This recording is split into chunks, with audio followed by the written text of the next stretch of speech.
Chers amis, lors de notre dernier entretien, nous avons examiné ce qui se passait à la 6e trompette et nous avions compris qu'il s'agissait d'une guerre de très grande amplitude au Moyen-Orient.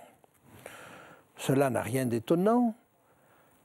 Le Moyen-Orient vit sur une poudrière, mais j'aimerais tenter un parallèle avec un autre texte des prophéties. Un texte du livre du prophète Daniel qui nous parle aussi d'une guerre au Moyen-Orient. Et nous allons essayer de voir si, par hasard, ces deux textes ne nous parleraient pas de la même chose. Et donc je vous invite à lire avec moi un texte qui se trouve au chapitre 11 du livre de Daniel, à la fin du chapitre, les versets 40 à 45.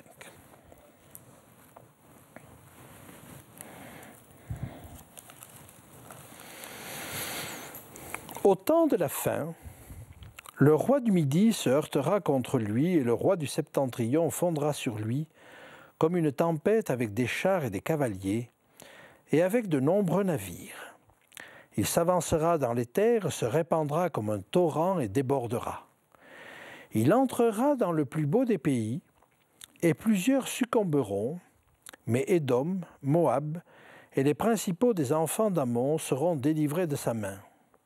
Il étendra sa main sur divers pays, et le pays d'Égypte n'échappera point. Il se rendra maître des trésors d'or et d'argent et de toutes les choses précieuses de l'Égypte. Les Libyens et les Éthiopiens seront à sa suite. Des nouvelles de l'Orient et du Septentrion viendront l'effrayer, et il partira avec une grande fureur pour détruire et exterminer des multitudes.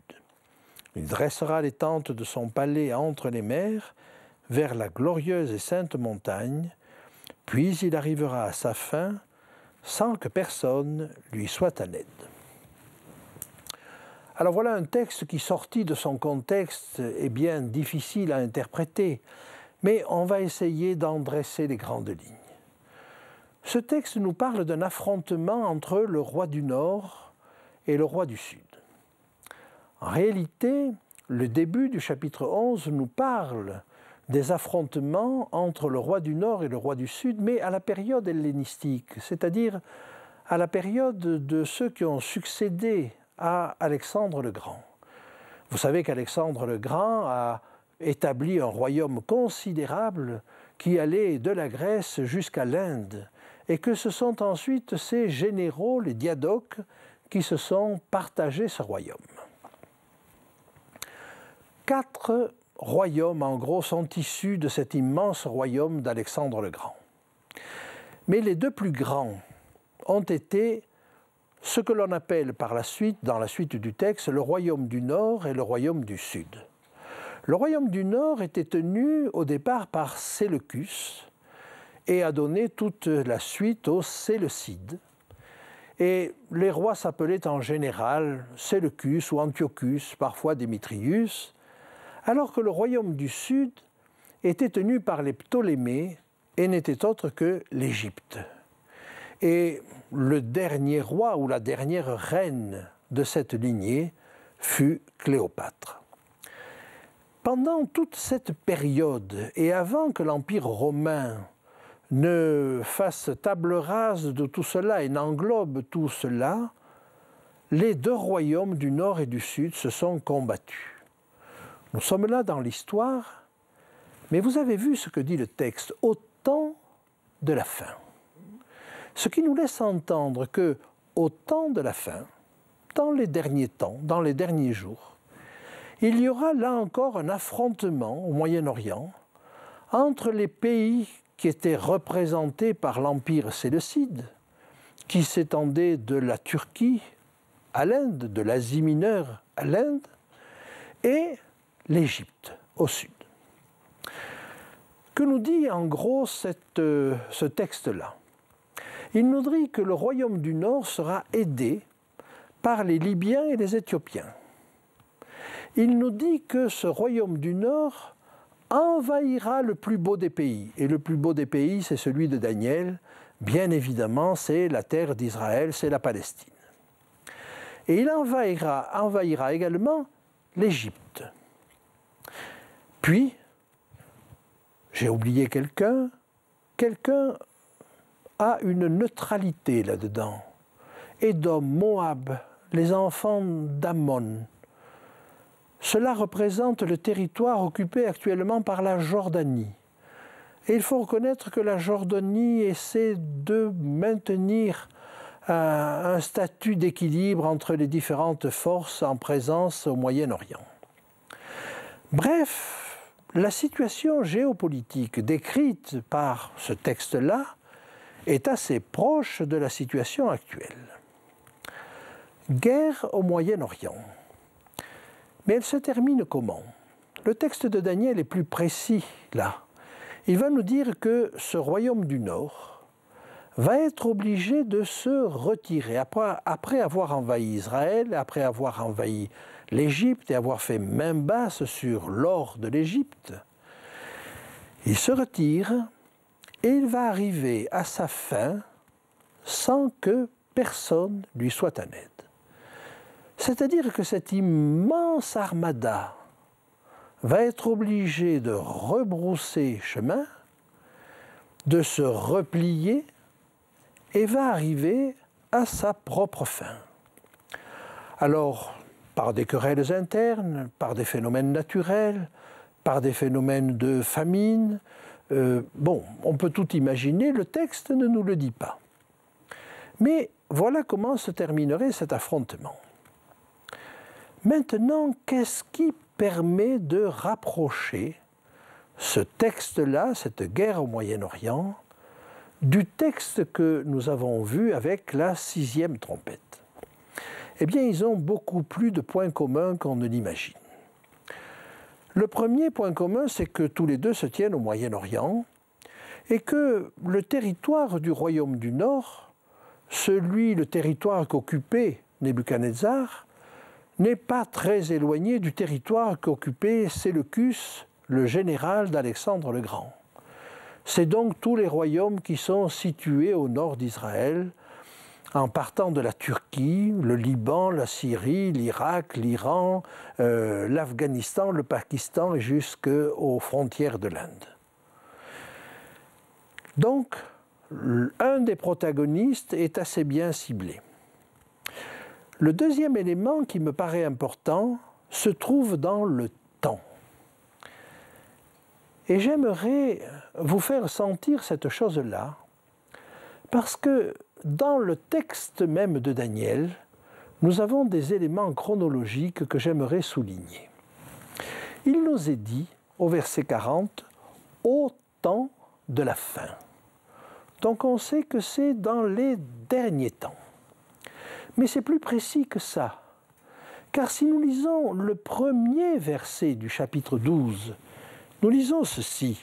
« En ce temps-là se lèvera Michaël, le grand chef, le défenseur des enfants de ton peuple, et ce sera une époque de détresse telle qu'il n'y en a point eu de semblable depuis que les nations existent jusqu'à cette époque. En ce temps-là, ceux de ton peuple qui seront trouvés inscrits dans le livre seront sauvés. » Chapitre 11, verset 40, au temps de la fin. Chapitre 12, verset 1er, en ce temps-là. C'est-à-dire que immédiatement après se passent les événements qui nous sont décrits là. Et il nous est dit que Michaël se lève. Alors Michaël, vous le connaissez maintenant. C'est le nom de guerre de Jésus. C'est celui qui dit « Mais qui donc est comme Dieu ?» Et à ce moment-là, s'il se lève, c'est que sa guerre avec l'ennemi touche à sa fin, parce que le service se termine. Alors la guerre durera jusqu'au bout. Mais le fait de dire que Michaël se lève montre que le service dans le sanctuaire est terminé. Et à ce moment-là arrive un temps de détresse que l'on peut très bien comparer au temps des coupes dans l'Apocalypse. J'aimerais vous montrer qu'on a la même chose dans l'Apocalypse avec la 7e trompette. Et je vous invite à lire avec moi au chapitre 11, à partir du verset 15.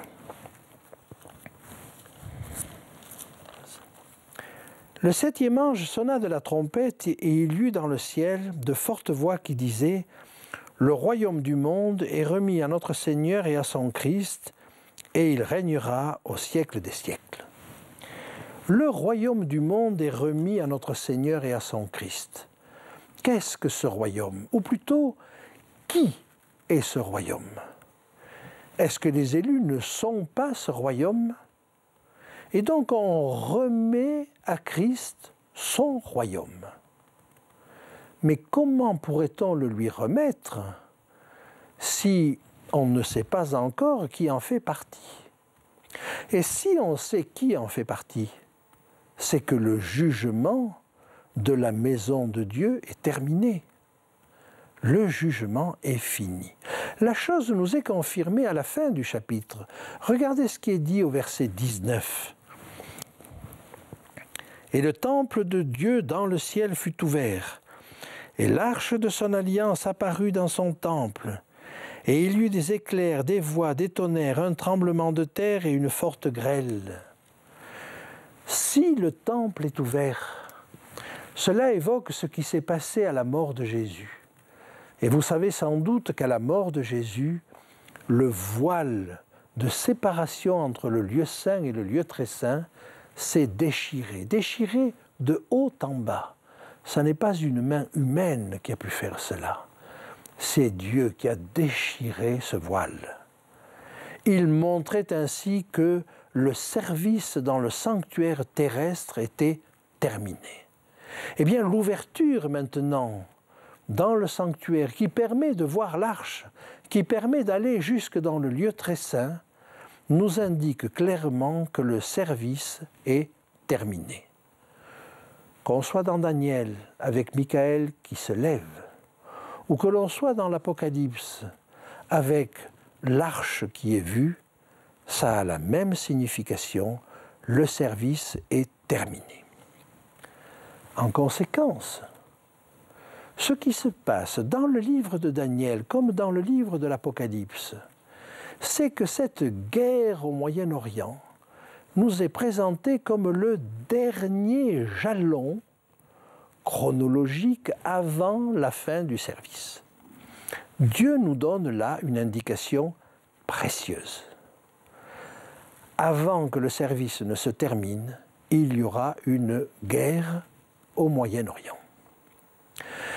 Alors je n'en connais pas les détails, et il y a encore des choses imprécises, mais c'est quand même un repère et un jalon intéressant. Et au moins nous avons un point de départ très précis, puisque vous le savez, toutes les armées étaient prêtes pour l'heure, le jour, le mois et l'année.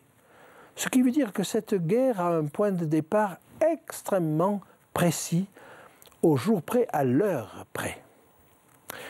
Maintenant, avançons un petit peu. Premier lien entre les deux, une guerre au Moyen-Orient.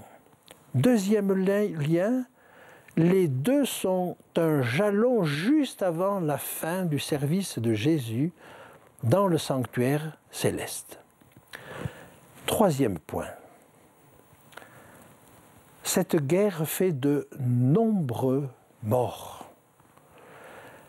Elle est extrêmement destructrice. Les deux textes nous le disent.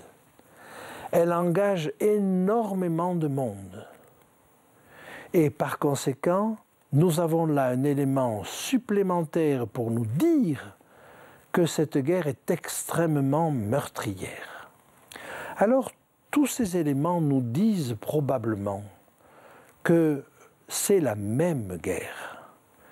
Et j'aimerais avancer encore un petit peu là, dans cette direction en vous montrant qu'il y a peut-être d'autres éléments qui vont suivre et qui vont nous permettre de mieux comprendre le lien qu'il y a ici entre le livre de Daniel et le livre de l'Apocalypse.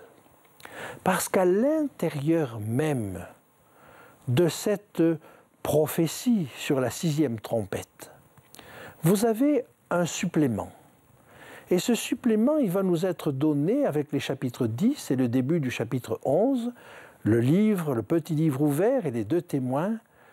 Et tout cela se tient dans le temps de la 6e trompette. Et pour ce qui concerne le livre de Daniel, eh bien nous avons un addendum au livre de Daniel. Et j'aimerais vous entraîner là. Alors que la prophétie semble terminée, qu'on en est arrivé aux événements terribles qui peuvent être décrits par les coupes, j'aimerais vous montrer que le livre de Daniel lui-même nous amène jusqu'au moment du retour de Christ parce qu'il nous parle de résurrection. Lisons ceci.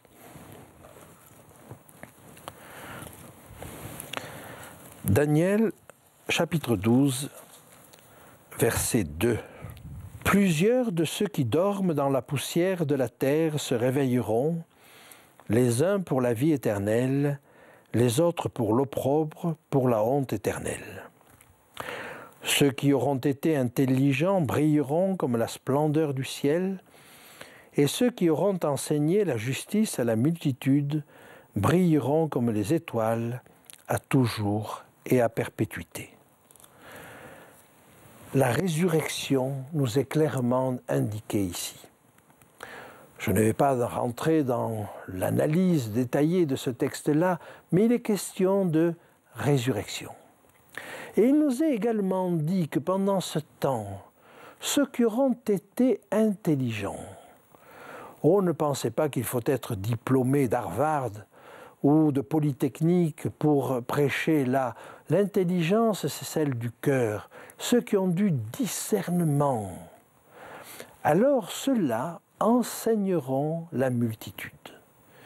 Et il faut comprendre que tout à fait à la fin, des hommes de Dieu, des hommes de cœur, seront parmi ceux qui donneront un dernier message.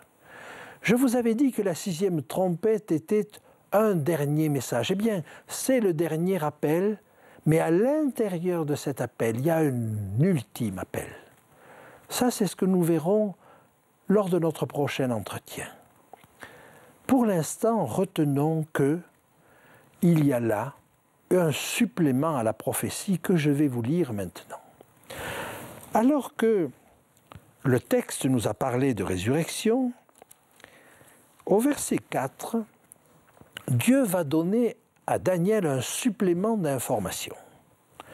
Toi, Daniel, tiens secrètes ces paroles et scelle le livre jusqu'au temps de la fin. Plusieurs alors le liront et la connaissance augmentera. Voilà donc un supplément d'information qui va être donné. Et là suivent quelques versets qui nous disent ceci. « Et moi, Daniel, je regardais, et voici 2 hommes se tenaient debout, l'un en deçà du bord du fleuve et l'autre au-delà du bord du fleuve. » Je poursuis. « L'un d'eux dit à l'homme vêtu de lin. » Nous retrouvons l'homme vêtu de lin que nous avions déjà vu, celui qui était déjà apparu, qui se tenait au-dessus des eaux du fleuve. « Quand sera la fin de ces prodiges ?» Et j'entendis l'homme vêtu de lin qui se tenait au-dessus des eaux du fleuve. Il leva vers les cieux sa main droite et sa main gauche, et il jura par celui qui vit éternellement que ce sera dans un temps, des temps et la moitié d'un temps, et que toutes ces choses finiront quand la force du peuple saint sera entièrement brisée. J'entendis, mais je ne compris pas, et je dis, mon Seigneur, quelle sera l'issue de ces choses?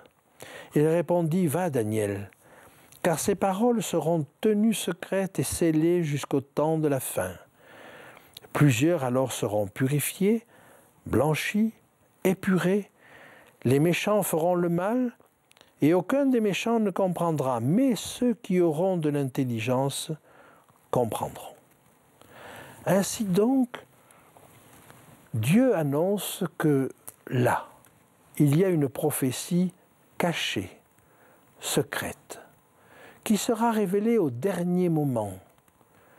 Et cette prophétie-là, ce supplément d'informations qui se trouve dans le livre de Daniel, eh bien nous le retrouvons aussi dans le livre de l'Apocalypse, sous la forme du livre ouvert et des 2 témoins. Alors voyez, il y a énormément de ressemblances entre ces 2 textes. Et c'est pourquoi je me suis permis de les rapprocher. Je crois qu'il nous faut être attentifs à la prophétie. Nous n'en comprenons pas tous les éléments. Mais vous voyez, quand Siméon le prophète ou Anne la prophétesse annonçait à Marie ce qui allait arriver à Jésus, croyez-vous qu'elle comprenait tout ce qui lui était dit? Certainement pas, mais elle gardait ces choses dans son cœur. Alors nous ne comprenons pas tout ce que nous dit la prophétie, mais gardons-les dans notre cœur. Et l'apôtre Pierre nous dit que la prophétie est comme une lampe qui brille dans un lieu obscur pour nous éclairer. Est-ce que nous voulons avancer là? Et si nous sommes ensemble maintenant, c'est bien parce que vous vous intéressez à la prophétie. On ne comprend pas tout, mais on la garde dans notre cœur. Et le moment venu, les choses s'éclaireront.